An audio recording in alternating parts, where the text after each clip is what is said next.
Okay, hi everyone, and welcome back to Lawrence's Driving School. And in this video we're going to see, unfortunately, a foul due to driving too close to the vehicle in front. And in this video the candidate pulls onto a roundabout and is exiting on, I think it's the fourth exit in this case, and we'll pick it up from here.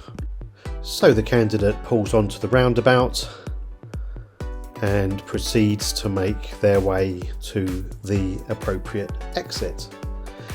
Everything's okay so far, keeping on the inside lane towards the roundabout. Right signal is on. Passing around the corner of the roundabout here, we can see a blue lorry pulling out on the left. Okay, so the candidate wants to leave on the next exit, but the lorry seems to be blocking.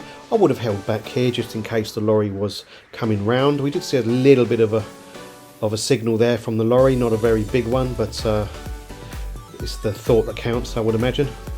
And here we go, we've moved back into the right hand lane here, deciding to join on this joining lane. Mirror signal, looking over at the window, a 90-degree check, it's all safe to come on, and the candidate joins the dual carriageway. Unfortunately, the candidate is now 1 second away from the van in front.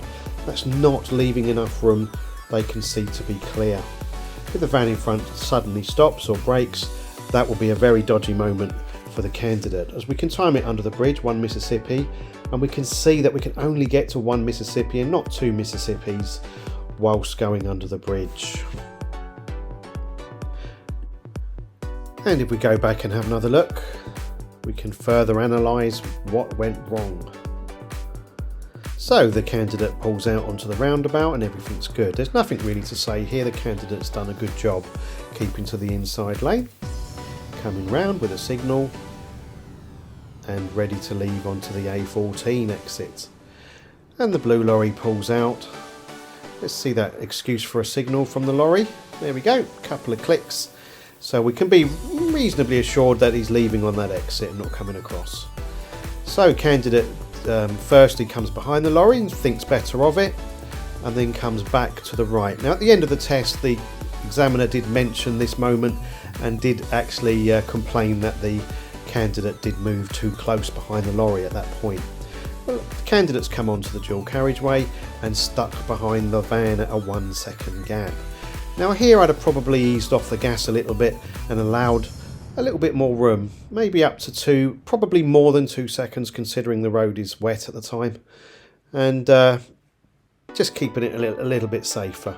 Candidate eventually moved back to the left lane, which was correct because that's the driving lane, whilst the van and all the other traffic in that lane illegally sits in the overtaking lane. And we'll just look at it one more time. The rule we're looking at here is Rule 126 of the Highway Code, which talks about leaving a 2 second gap in dry normal conditions. Of course, if it's a wet road or it's icy, then you would leave a much bigger gap in case the vehicle's suddenly slowed down or stopped in front. So here we go again. I think the candidate made a good decision here, leaving on the right hand lane. There is a 2-lane entry here, but coming back to the left was probably maybe not such a great idea, but changed their mind again and moved back into the right hand lane. And here we go, we're going to be joining here, mirror, signal, and check out the window. Everything's good and coming on. All we needed to do now was ease off the gas and increase this gap here between us and the van, or I suppose alternatively the candidate could have overtaken the van depending on the speed. We're doing 57 miles an hour, we can see, so we could have moved over even into the right hand lane if it was clear to do so, and maybe overtake the van at 70 miles an hour depending on what was going on in front. Hope you enjoyed this video. Please like and subscribe.